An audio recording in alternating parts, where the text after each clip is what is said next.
तो इस next question में बेटा आपसे कहा गया a parallel beam of light is incident on a liquid surface such that the wave front makes an angle 30 degree. तो इंसिडेंट वेव फ्रंट कितना एंगल बना रहा है वो आपको यहां पर गिवन है 30 डिग्री, और साथ में रिफ्रैक्टिव इंडेक्स म्यू की वैल्यू आपको गिवन है that is √3। Mu of liquid with respect to air, mu of liquid with respect to air की वैल्यू आपको गिवन है √3। और ये भी बता दिया कि इंसिडेंट वेव फ्रंट की जो विड्थ है वो √3 मीटर है, मतलब डी की जो वैल्यू है वो √3 मीटर है, डी इज √3 मीटर। ठीक है, जिसको हमने ए डैश लिखा हुआ है, A dash that is √3 metre. हमें रिफ्रैक्टेड बीम की विड्थ मतलब refracted wave front B dash की थिकनेस हमें बतानी है, जिसको हम डी डैश से भी डिनोट कर रहे थे। ठीक है, तो ये कैसे करेंगे हम, बिल्कुल सिंपल है, वही लॉजिक्स लगाने हैं जो अभी तक हम इससे पहले लगाते आए। इससे पहले पिछले पार्ट में मैंने ऑलरेडी आपको डी डैश की value in terms of D determine करके दिखाई थी। यहां पर इस नीचे वाले ट्राइंगल में ये जो रेड लाइन दिख रही है बी डैश, इसी की विड्थ क्या है, डी डैश। बेटा D dash upon A B क्या है, कॉस आर, और यहां पे ये जो ए डैश है डी, तो D upon A B that is cos I. तो इसका मतलब डी डैश अपॉन डी की वैल्यू किसके इक्वल आनी चाहिए, it should be equal to cos of R upon cos of I. यही फॉर्मूला आया था ना, यस और नो, याद है कि नहीं? Hello, yes sir. हाँ, तो अब बेटा आपको d की वैल्यू आपको गिवन है क्वेश्चन में दैट इज √3। तो √3 से मल्टीप्लाई कर देंगे किसको, cos r upon cos i। But समस्या ये है i की वैल्यू तो हमारे पास है लेकिन r की वैल्यू हमारे पास है नहीं। i की वैल्यू आपको गिवन है 30 डिग्री। इंसिडेंट वेव फ्रंट अगर यहां पे ये एंगल 30 बना रहा है तो इसका मतलब एंगल ऑफ इंसिडेंस कितना है, दैट इज 30 डिग्री। तो angle of incidence is given to you that is 30 degree. अब आपको एंगल आर की वैल्यू नहीं पता, तो इसके लिए आप बेटा सिंपल सा लॉजिक लगाएं। आप ये तो जानते हैं mu is equal to sine i upon sine r, isn't it so? तो यहां से साइन आर की वैल्यू क्या होनी चाहिए, साइन आर की वैल्यू होगी बेटा sine i divided by mu, है ना। तो साइन आई कितना, sine 30 degree, sine 30 degree upon mu. तो साइन 30 डिग्री कितना होता है, 1/2, और म्यू की वैल्यू क्या है, √3। तो ये आ गया 1/2 √3। तो साइन आर कितना आ गया, 1/2 √3 साइन आर। लेकिन हमें क्या चाहिए, हमें तो कॉस आर चाहिए। तो कॉस आर की वैल्यू कैसे निकालेंगे, ये तो आप समझते ही हैं, cos r should be square root of 1 minus sine square r, sine square theta plus cos square theta is 1, वही फॉर्मूला यूज कर रहा हूं मैं। तो यह आ जाएगा √1 माइनस 1/2 √3 का स्क्वायर। ठीक है, तो यहां पर देखो इसको, ये आ जाएगा √1 माइनस 1/2 √3 का स्क्वायर। देखो 2 का स्क्वायर 4, √3 का स्क्वायर 3, तो ये आ जाएगा 1/12। तो ये वैल्यू किसके इक्वल आ जाएगी, ये बेटा आ जाएगी स्क्वायर रूट ऑफ 11/12। ठीक है, सो कॉस आर की वैल्यू क्या आ गई, स्क्वायर रूट ऑफ 11/12। तो अब मैं ये पार्ट यहां से थोड़ा रब कर रहा हूं, या समझ आ गया ना कैसे आया ये?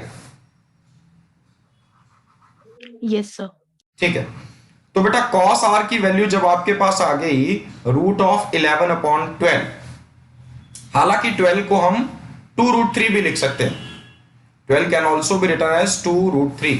तो cos r जो है दैट इज आइदर √11/12 लिखो या 11/2 √3, आप किसी भी फॉर्म में लिखिए। चलिए एनीवे यहां हम वैल्यूज पुट करते हैं। cos r, तो cos r की वैल्यू वही आ गई जो मैंने पहले लिखी है यहां पे, √11 divided by 2 √3 divided by cos i।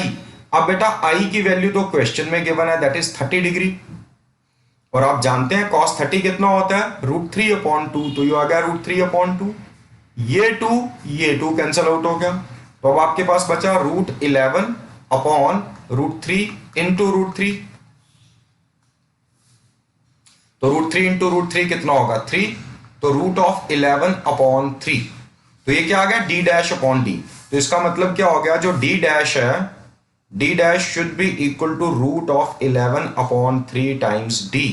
तो ये आपका सी ऑप्शन जो यहां पे क्वेश्चन में आपको गिवन है, C is the correct option, √11/3 times हो जाएगा। ठीक है, तो ये सबको क्लियर हो गया। चलूं आगे मैं।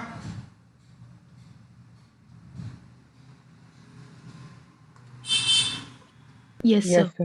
ओके,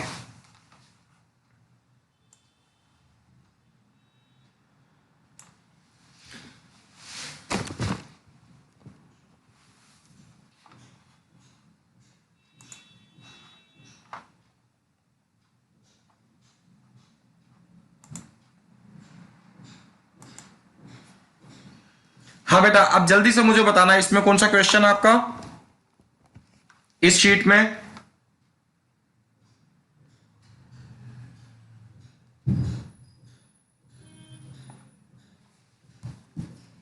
प्रीति बेटा बोलो कौन सा क्वेश्चन है। सर शीट विजिबल नहीं है। शीट विजिबल नहीं है, अच्छा एक सेकेंड।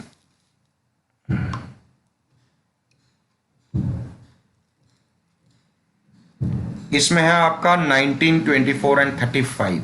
Just a moment.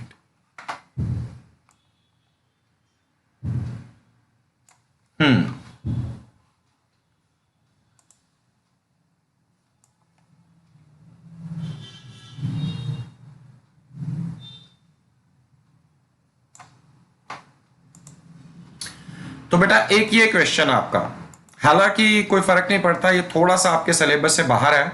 आपके सिलेबस में सिंपली लीनियरली पोलराइज लाइट है, यहां सर्कुलरली पोलराइज लाइट की बात हो रही है। अब सवाल ये है कि ये सर्कुलर पोलराइज लाइट क्या होती है। देखो बेटा, लीनियरली पोलराइज लाइट क्या होती है, जिसमें इलेक्ट्रिक फील्ड वेक्टर सिर्फ एक ही डायरेक्शन में रहता है, एक ही डायरेक्शन में वाइब्रेट करता है। जब हम वाइब्रेशंस को रिस्ट्रिक्ट कर देते हैं सिंगल प्लेन में या सिंगल डायरेक्शन में, such a light is said to be plane polarise light या फिर लीनियरली पोलराइज लाइट। लेकिन यहां पे बात हो रही है सर्कुलरली पोलराइज लाइट। तो समझना अब इस चीज को, सर्कुलरली पोलराइज लाइट क्या होता है। हालांकि इसमें इलेक्ट्रोमैग्नेटिक वेव में इलेक्ट्रिक फील्ड वेक्टर और मैग्नेटिक फील्ड वेक्टर दोनों वाइब्रेट कर रहे होते हैं। मैं सिर्फ इलेक्ट्रिक फील्ड वेक्टर की बात करूंगा। मान लीजिए यहां से ये कुछ इस तरह से वेरी कर रहा है इलेक्ट्रिक फील्ड वेक्टर, मतलब क्या, यहां इलेक्ट्रिक फील्ड की स्ट्रेंथ इतनी है, यहां इतनी है, यहां इलेक्ट्रिक फील्ड की स्ट्रेंथ पीक पे होगी, यहां फिर थोड़ी कम होगी, यहां फिर और कम होगी, यहां जीरो हो गया, यहां इलेक्ट्रिक फील्ड ने डायरेक्शन रिवर्स कर दी नेगेटिव, जैसा कि नॉर्मल आप किसी भी वेव में जानते हैं। लेकिन इंपॉर्टेंट चीज ये है कि इलेक्ट्रिक फील्ड वेक्टर एक ही डायरेक्शन में वाइब्रेट कर रहा है, एक ही डायरेक्शन में। सर्कुलर पोलराइज लाइट वो होती है कि वहां पे इलेक्ट्रिक फील्ड वेक्टर एक डायरेक्शन में नहीं होता, ये चारों तरफ घूम रहा है। और अगर आप इलेक्ट्रिक फील्ड वेक्टर्स की टिप को ज्वाइन करोगे तो वो सर्कल बनाते हुए जाएंगे। सर्कल इनफैक्ट वो हेलिक्स बन रहा होगा, हेलिकल बन रहा होगा अगर पाथ पूरा देखोगे। लेकिन इस साइड से देखोगे जहां से वेव आ रही है सामने से, तो वो आपको सर्कल दिखेगा। उसमें क्या होता है, बेसिकली दो लीनियरली पोलराइज्ड वेव्स हम लेते हैं जिनके बीच में फेज का डिफरेंस π/2 या पाथ का डिफरेंस λ/4 हो, और दोनों के plane of vibration initially perpendicular हो। एक इस प्लेन में वाइब्रेट कर रहा है, एक इस प्लेन में वाइब्रेट कर रहा है।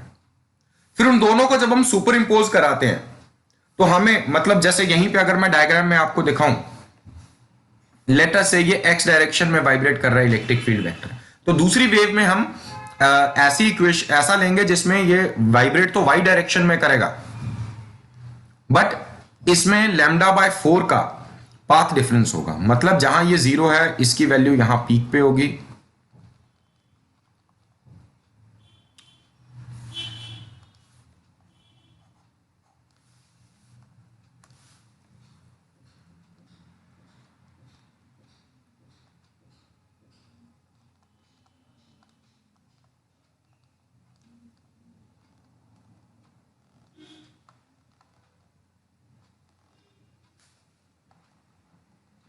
कुछ इस तरह से। ये पूरा मतलब मैं प्लेन पे दिखा रहा हूं, दिखा पाना थोड़ा मुश्किल है। मतलब ये एक दूसरे के परपेंडिकुलर हैं और इनमें पाथ का डिफरेंस λ/3 का है। अब क्या होगा, इनकी सुपर पोजिशन होती है। यहां पे जैसे मान लो इलेक्ट्रिक फील्ड वेक्टर इसका जीरो है, लेकिन इसका कहां पे है, तो इन दोनों को सुपर इंपोज करोगे तो वाई डायरेक्शन में आ गया इलेक्ट्रिक फील्ड वेक्टर। फिर यहां पे इसका सिर्फ यही पोजीशंस ले रहा हूं, ये एक्स में और वाई वाला जीरो हो गया तो नेट कहां होगा, एक्स में। फिर वैसे यहां आ जाओगे, यहां पे नेगेटिव वाई के अलॉन्ग है, यहां पे नेगेटिव एक्स के अलॉन्ग है। तो जब आप घूमते हुए जाओगे तो इलेक्ट्रिक फील्ड वेक्टर सिर्फ एक डायरेक्शन में नहीं है, घूमता हुआ जा रहा है, ऐसे ऐसे ऐसे घूम रहा है इलेक्ट्रिक फील्ड वेक्टर। ऐसी लाइट को हम बोलते हैं सर्कुलरली पोलराइज्ड लाइट। लेकिन इंपॉर्टेंट चीज ये है कि सर्कुलर पोलराइज्ड लाइट में इलेक्ट्रिक फील्ड वेक्टर का एम्पलीट्यूड कांस्टेंट बना रहता है, इसका मैग्नीट्यूड नहीं बदलता। तो ये आपके लिए कंसेप्ट है, आप शॉर्टकट में इसको याद रखो। इसकी डिटेल या इसकी कोई एक्सप्रेशंस कैसे सुपर इंपोज कराना, उन सब चीजों पे जाने की जरूरत नहीं है। सर्कुलरली पोलराइज्ड लाइट में क्या होता है, लाइट जब आगे बढ़ रही है तो इसमें इलेक्ट्रिक फील्ड वेक्टर सिर्फ एक डायरेक्शन में नहीं होगा, ये कहीं पे इधर मिलेगा, कहीं पे यहां मिलेगा, कहीं पे यहां।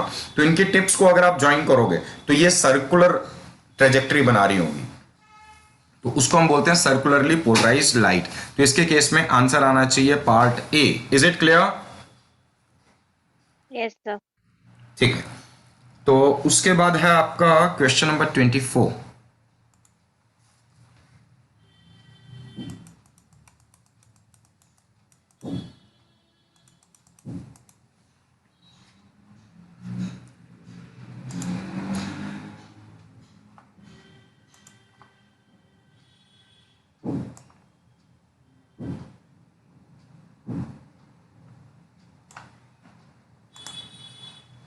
हाँ बेटा, ये है question number 24। The adjacent figure shows Fraunhofer diffraction due to a single slit. मैंने आपको बताया था डिफ्रेक्शन दो तरह की होती है, फ्राउनहोफर, फ्रेस्नेल। फ्रेस्नेल कब, जब सोर्स फाइनाइट डिस्टेंस पे हो, आसपास हो, रेज डाइवर्जिंग या कन्वर्जिंग हो। और फ्राउनहोफर डिफ्रेक्शन तब जब सोर्स बहुत दूर हो, इंफिनिटी पे हो, या दूसरे वर्ड्स में कहूं जो रेज आ रही हैं वो आपस में पैरेलल हो।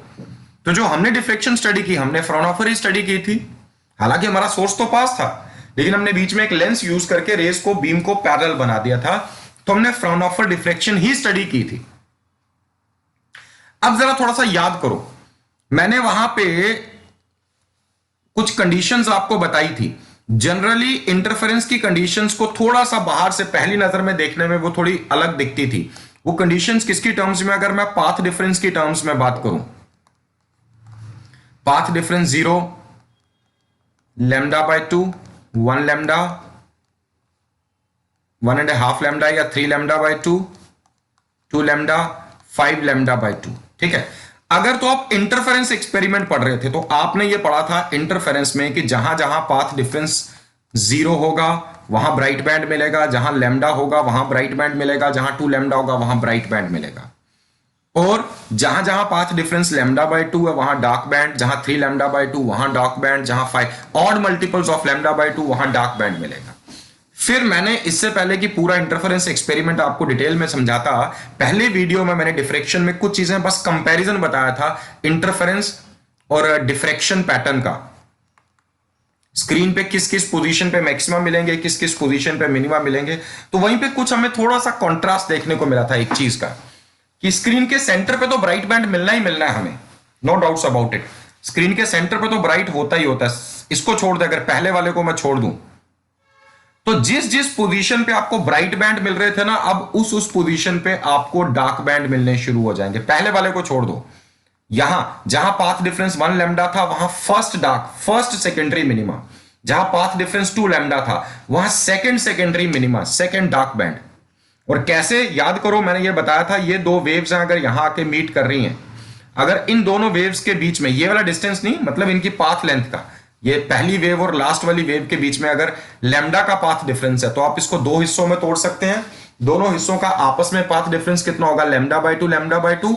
जब ये आपस में सुपर इंपोज करेंगी तो ये डिस्ट्रक्टिव इंटरफेरेंस होगी, तो ये हमें डार्क बैंड देंगे।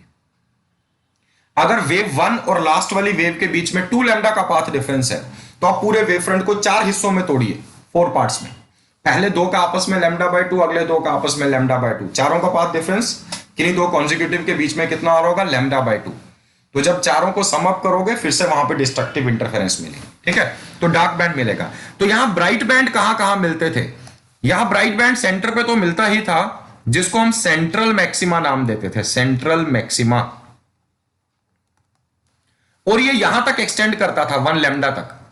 क्योंकि बीच में ये ब्राइट बैंड यहां से लेके पहला डार्क यहां पे आ रहा है, तो ये पूरा ब्राइट ही कॉन्टिन्यूड था। और इन दोनों में जैसे ब्राइट वाले फर्स्ट को छोड़ा, अगर डार्क वाले फर्स्ट को छोड़ दूं मैं, तो बाकी सभी पाथ डिफरेंसेस पे आपको ब्राइट बैंड मिलने लगेंगे, जिनको हम सेकेंडरी मैक्सिमास कहते हैं। तो यहां पर भी हमें ब्राइट बैंड मिलेगा इतने पाथ डिफरेंस पे, इतने पाथ डिफरेंस पे भी हमें ब्राइट बैंड मिलेगा। इसको हम बोलते हैं फर्स्ट सेकेंडरी मैक्सिमा। ये सेंट्रल मैक्सिमा था फर्स्ट, ये फर्स्ट सेकेंडरी मैक्सिमा या मैक्सिमम, ये सेकेंड सेकेंडरी मैक्सिमा या मैक्सिमम। ठीक है, तो याद आ गया ये कंसेप्ट कि नहीं? Yes, sir. Yes, sir. अच्छे से याद आ गया। अब जरा इसको देखो, आंसर करने की कोशिश करो। The adjacent figure shows Fraunhofer diffraction due to a single slit if the first minimum is obtained in the direction shown. Common sense की बात है, ऊपर फर्स्ट मिनिमम होगा। Then the path difference between rays 1 and 3, और हम भी तो उसी की बात कर रहे हैं, दो एक्सट्रीम वेव फ्रंट के दो एक्सट्रीम एंड से चलने वाली वेव्स के बीच में हम बात कर रहे हैं मिनिमा की। तो फर्स्ट मिनिमा जहां पे मिलेगा, फर्स्ट डार्क बैंड कहां पे मिलेगा डिफ्रेक्शन में, ये वाला देखो। तो पाथ डिफरेंस कितना होना चाहिए? 1 लैम्डा होना चाहिए या नहीं? Yes, sir. ठीक है, क्लियर हो गया ना अच्छे से? किसी को कोई डाउट है तो बेटा पूछ सकते हैं।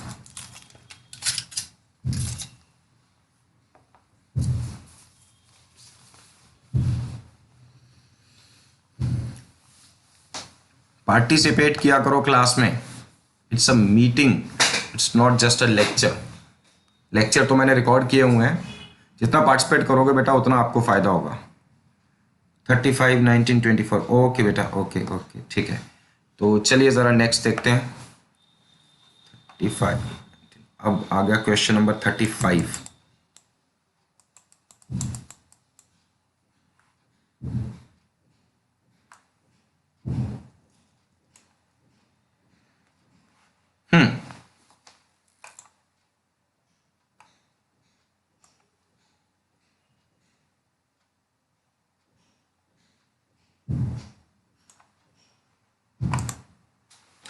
तो यह है बेटा अगला question. The maximum number of possible interference maxima for slit separation equal to twice the wavelength in Young's double slit experiment is. ठीक है, तो आपको यह कहा गया यंग्स डबल स्लिट एक्सपेरिमेंट अगर आप परफॉर्म करते हैं, maximum number of possible interference maxima अगर स्लिट सेपरेशन मतलब स्मॉल डी की वैल्यू जो है that is equal to twice lambda. तो इनडायरेक्टली क्वेश्चन में आपको कंडीशन गिवन है स्मॉल डी की वैल्यू जो है दैट इज ट्वाइस लैम्डा। तो अगर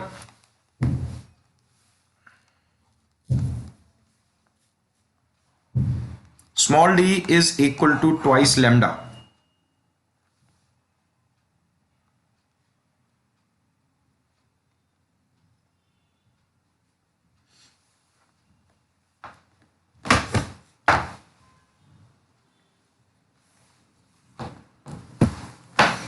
देखो समझने वाली बात है यहां पे एक चीज। ये मान लो दो कोहेरेंट सोर्सेज हैं, दो स्लिट्स हैं हमारी S1 S2, इनके बीच की सेपरेशन है अगर स्मॉल d। हम सामने स्क्रीन पे अगर इंटरफेरेंस पैटर्न को ऑब्जर्व कर रहे हैं, ये आ गया central point of the screen. अगर सेंटर से आप ऊपर आ जाते हैं, कहीं पे भी ऊपर वाली साइड जाते हैं, तो आप देखोगे ये S1P पाथ छोटा होगा और S2P लंबा होगा। तो इन दोनों में पाथ डिफरेंस आ जाएगा S2P minus S1P। Isn't it सो? यही पाथ डिफरेंस है दो वेव्स के बीच में। यस और नो? Yes, sir. अगर आप नीचे की ओर आ जाते हैं तो S2 वाला पाथ छोटा हो जाता है, S1 वाला बड़ा हो जाता है, बट पाथ डिफरेंस जनरेट होता है। और अगर यहां से मैं दो वेव्स को सेंटर ऑफ द स्क्रीन पे मीट कराता हूं तो इनके बीच में कोई पाथ डिफरेंस नहीं है, दोनों ने बराबर पाथ ट्रेवल किया, तो यहां पाथ डिफरेंस जीरो था। और वैसे भी हम जानते हैं पाथ डिफरेंस जीरो हो तो कंस्ट्रक्टिव इंटरफेरेंस होती है, ब्राइट बैंड बनता है, इसलिए स्क्रीन के सेंटर पे हमें एक ब्राइट बैंड मिलता था। ठीक है, अगर इस पॉइंट P का distance centre of the screen से है y, तो जैसे जैसे आप ऊपर चलते जाओगे, वाई डिस्टेंस को बढ़ाते जाओगे, तो इन दोनों वेव्स के बीच का path difference S2P minus S1P बढ़ेगा कि कम होगा?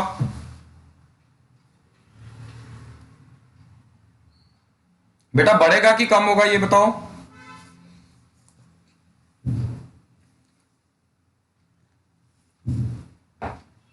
एम आई क्लियर और सर नॉट? बढ़ेगा। हाँ बढ़ेगा, ऑब्वियस सी बात है। और फाइनली अगर आप याद करो, पाथ डिफरेंस का फॉर्मूला अल्टीमेटली यही तो आया था, y small d by capital D. तो जितना ऊपर चलते जाओगे दोनों वेव्स के बीच का पाथ डिफरेंस बढ़ता जाएगा। बढ़ते बढ़ते ज्यादा से ज्यादा बेटा पाथ डिफरेंस कितना हो सकता है? जितना स्मॉल डी है। मान लो ये स्क्रीन पे ना आके आप इसी प्लेन पे, लेट अस से मैं कहता हूं इस पॉइंट P पे दो वेव्स आ रही हैं, एक S1 से आ रही है, एक S2 से आ रही है। S1 वाले ने इतना पाथ ट्रेवल किया, S2 वाले ने इतना पाथ ट्रेवल किया, तो दोनों के पाथ का डिफरेंस कितना है? स्मॉल डी है कि नहीं?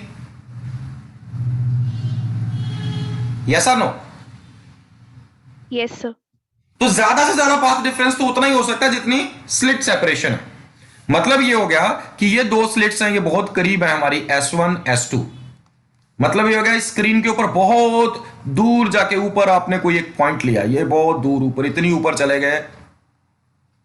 अब जाके जो पाथ डिफरेंस है वो ऑलमोस्ट, वैसे तो ये वाला डिस्टेंस पाथ डिफरेंस है, लेकिन ये ऑलमोस्ट इस साइड के बराबर होगा, डी के बराबर स्लिट सेपरेशन। मतलब ज्यादा से ज्यादा जो पाथ का डिफरेंस है वो कितना हो सकता है? जितना स्लिट की सेपरेशन है। मतलब डेल्टा एक्स या एक्स की वैल्यू जो है वो ज्यादा से ज्यादा कितनी हो सकती है? 2 लैम्डा, इस क्वेश्चन के अकॉर्डिंग। ठीक है। अब आपसे पूछा गया मैक्सिमम, आपसे पूछा गया कि मैक्सिमम इसमें कितने इंटरफेरेंस मैक्सिमा आ सकते हैं, इसमें ज्यादा से ज्यादा कितने इंटरफेरेंस मैक्सिमा आ सकते हैं। तो समझना इस चीज को, मैं इसको थोड़ा सा रीड्रॉ करने जा रहा हूं। ये सामने हमारी स्क्रीन है, स्क्रीन के सेंटर पे पोजीशन की बात करूं तो पोजीशन 0, दो वेव्स के बीच में पाथ डिफरेंस की बात करूं तो यहां पाथ डिफरेंस 0 होगा, तो हमें सेंट्रल मैक्सिमा मिल रहा होगा, सेंट्रल ब्राइट बैंड। थोड़ा ऊपर जाएंगे, यहां कहीं पर दो वेव्स के बीच में पाथ डिफरेंस अगर 1 लैम्डा है, पोजीशन होगी lambda capital D by small D, और यहां दोनों वेव्स के बीच में पाथ डिफरेंस कितना होगा? 1 लैम्डा। थोड़ा ऊपर आ गए, जहां पाथ डिफरेंस हो गया 2 लैम्डा, वहां पोजीशन होगी 2 lambda capital D by small D. तो एक मैक्सिमा हमें सेंटर पे मिल रहा है, एक यहां मिल रहा है, एक यहां मिल रहा है। तो वैसे ही दो मैक्सिमा, क्योंकि ज्यादा से ज्यादा 2 लैम्डा से ज्यादा पाथ डिफरेंस तो आप ले नहीं सकते, क्योंकि स्लिट सेपरेशन से ज्यादा पाथ डिफरेंस कभी नहीं हो सकता है। ठीक है। तो यहां पर अगर आप देखोगे नेगेटिव साइड भी आओगे तो minus lambda D by D position, और पाथ डिफरेंस यहां पे भी कितना होगा? 1 लैम्डा का। ठीक है। अब S2 वाली वेव का पाथ छोटा होगा, S1 वाली का बड़ा होगा। दूसरी position -2 lambda capital D by small D, यहां पे पाथ डिफरेंस हो जाएगा 2 लैम्डा। तो इससे ज्यादा पाथ डिफरेंस तो पॉसिबल नहीं है ना। तो मुझे बताओ इसके बीच में कितनी ब्राइट बैंड्स आपको मिल पा रहे हैं? स्क्रीन के सेंटर पे 5। भी हमें, हाँ 5, यहां पे मिनिमम होगा बीच में half lambda D by D में। तो ये ग्राफ कुछ इस तरह से बन रहा था, अगर आपको याद हो, अब मैं थोड़ा जल्दी में बना रहा हूं। इस तरह का ग्राफ बन रहा था ना मैक्सिमा मिनिमा का। तो कितने मैक्सिमा आपको देखने को मिलेंगे? यहां 5 मैक्सिमा देखने को मिलेंगे। ठीक है। तो याद रखना, ज्यादा से ज्यादा स्क्रीन के ऊपर पाथ डिफरेंस, जब आप बहुत ऊपर या बहुत नीचे चले जाएंगे तो ज्यादा से ज्यादा पाथ डिफरेंस की वैल्यू उतनी हो सकती है जितनी स्लिट सेपरेशन है। तो यहां स्लिट सेपरेशन अगर 2 लैम्डा है तो पाथ डिफरेंस की ज्यादा से ज्यादा वैल्यू 2 लैम्डा हो सकती है। तो इसका मतलब सेंटर से दो ऊपर ब्राइट बैंड मिलेंगे, दो नीचे मिलेंगे और एक सेंटर वाला मिलेगा। टोटल हमें कितने ब्राइट बैंड्स मिलेंगे? हमें मिलेंगे 5 bright bands. Is it clear now? Yes sir. Okay, ये तो हो गया। अब इसके साथ आपके कुछ डाउट्स थे जो दूसरी शीट से भी थे, एक आई थिंक वेव ऑप्टिक्स 1 से थे आपके।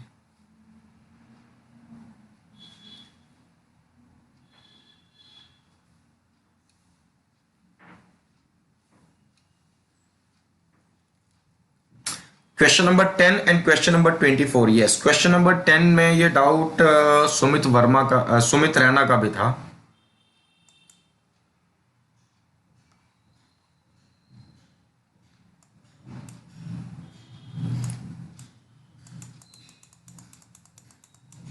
बड़ा इंटरेस्टिंग क्वेश्चन है।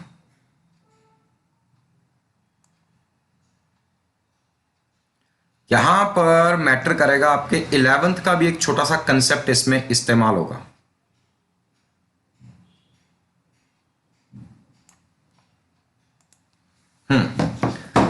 So this is the question.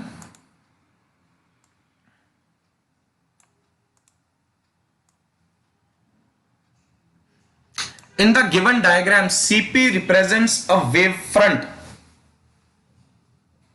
and AO and BP are two corresponding rays.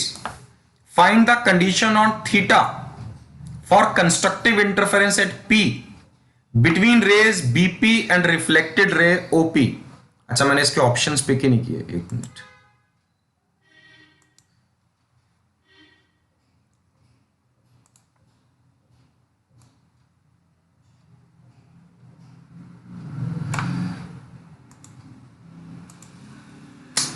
तो इस केस में ये चार ऑप्शंस आपको गिवन है। आपको इन चार ऑप्शंस में से सेलेक्ट करना है कि क्या सही ऑप्शन रहेगा। ठीक है, तो बेटा यहां बात चल रही है कंस्ट्रक्टिव इंटरफेरेंस की। आप जानते हैं कंस्ट्रक्टिव इंटरफेरेंस के लिए पाथ डिफरेंस या तो कितना होना चाहिए, 0 होना चाहिए, या 1 लैम्डा या 2 लैम्डा या 3 लैम्डा, सो ऑन। ठीक है, तो ये तो हम जानते हैं बेसिक कंस्ट्रक्टिव इंटरफेरेंस के लिए इतना पाथ डिफरेंस होना चाहिए। अब क्वेश्चन में जो डायग्राम गिवन है ये समझो, ये एक इंसिडेंट वेव फ्रंट था। ये एक रे AO और दूसरी रे ये चल रही थी, ये दो रेज जा रही हैं। ठीक है, दो रेज जा रही हैं, तो वेव फ्रंट कौन सा होगा? PC is a wave front. CP या PC वेव फ्रंट है। जब वेव्स पैरेलल होती हैं, रेज पैरेलल होती हैं, तो wave front plane wave front बनता है। अब क्या हुआ, पहली वेव अभी यहीं पे, ये A से चलने वाली रे जब O से रिफ्लेक्ट होकर आई तो BP के साथ सुपर इंपोज किया इसने, BP के साथ सुपर इंपोज किया। देखो CP अगर एक वेव फ्रंट है, एक वेव फ्रंट के सारे पॉइंट सेम फेज में वाइब्रेट कर रहे होते हैं, यस और no? Yes, sir. Yes, sir. तो इसका मतलब ये जो मतलब मैं इनको नाम दे दूं, रे 1 और रे 2। रे 1 ने इतना लंबा पाथ ट्रेवल किया, रिफ्लेक्ट होके आई, तो दोनों के बीच में पाथ का डिफरेंस आ गया। रे 1 ने लंबा पाथ ट्रेवल किया, रे 2 ने छोटा पाथ। रे 2 भी वही थी, रे 1 वो आगे गई, टकरा के मिरर से वापस आई, तो जो एक्स्ट्रा लेंथ इसने ट्रेवल की वही पाथ डिफरेंस हुआ कि नहीं? यस और नो? Yes. Yes, sir. तो पहले तो आप इस पाथ डिफरेंस को कैलकुलेट करो, लेकिन एक चीज को और ध्यान देना है, ये क्लास 11th का कंसेप्ट है। मुझे याद नहीं आपको याद है कि नहीं, अगर वेव किसी रिजिड एंड से या डेंसर एंड से रिफ्लेक्ट होती है, रिजिड और डेंसर एंड से, तो जब भी वेव डेंसर एंड से रिफ्लेक्ट होती है, मान लो एक पल्स जा रही है ऐसे क्रेस्ट की फॉर्म में, तो जब ये यहां से रिफ्लेक्ट होगी तो ट्रफ की फॉर्म में रिफ्लेक्ट होगी, एक एडिशनल पाई का फेज डिफरेंस आ जाता है, या ऐसा बोलो λ/2 का पाथ डिफरेंस। अगर डेंसर मीडियम से टकराए क्रेस्ट तो वो ट्रफ की फॉर्म में रिफ्लेक्ट होती है, तो λ/2 का एडिशनल पाथ डिफरेंस, चूंकि ये डेंसर एंड है, उसकी रिफ्लेक्शन की वजह से आ जाएगा। समझ आई ये बात? Yes, अगर sir. कोई वेव रेयर एंड से रिफ्लेक्ट होती है तो वो सेम फेज में, मान लो ये डेंसर मीडियम से वेव चलती हुई आ रही है, क्रेस्ट की पल्स आई, ये इधर चलती हुई गई, तो जब ये रिफ्लेक्ट होगी तो ये क्रेस्ट की फॉर्म में ही रिफ्लेक्ट होगी, अगर ये रेयर एंड है। लेकिन यहां तो डेंसर एंड है, तो डेंसर एंड में एडिशनल पाथ डिफरेंस λ/2 का आएगा। ठीक है, तो यहां देखो बेटा, अगर ये एंगल थीटा है तो ये 90 माइनस थीटा हो गया, ये एंगल थीटा हो गया। अच्छा, small d divided by OP, small d upon OP, that should be equal to cos theta. तो OP किसके इक्वल हो जाएगा? OP will be equal to d upon cos theta. ठीक है, तो OP की लेंथ कितनी होगी? d upon cos theta. अब इस राइट ट्राइंगल को देखो, इस पूरे राइट ट्राइंगल को, OCP को देखो। अब यहां पर देखो, OC लेंथ अगर आपने निकालनी हो तो OC किसके इक्वल होगा? OC will be equal to OP into cos 2 theta और not, OC upon OP, adjacent side upon hypotenuse. ये पूरा एंगल कितना है? 2 थीटा, तो ये कॉस 2 थीटा। इसका मतलब OC किसके इक्वल है? OP cos 2 theta, isn't it so? Yes. अब जो टोटल पाथ डिफरेंस आ रहा है दोनों वेव के बीच में, हमें कौन कौन सा, ओसी लेंथ और ओपी लेंथ दोनों को इंक्लूड करना है, प्लस मैंने बताया एडिशनल पाथ डिफरेंस आ जाएगा λ/2 का। अगर ये मीटिंग खत्म हो जाती है बेटा दोबारा रीज्वाइन करना। ओसी की वैल्यू थी OP cos 2 थीटा, तो इसको मैं अगर OP कॉमन ले लूं तो अंदर क्या आएगा, 1 प्लस cos 2 थीटा आएगा कि नहीं, प्लस λ/2, क्योंकि OC itself is OP into cos 2 theta. अच्छा 1 प्लस cos 2 थीटा इज 2,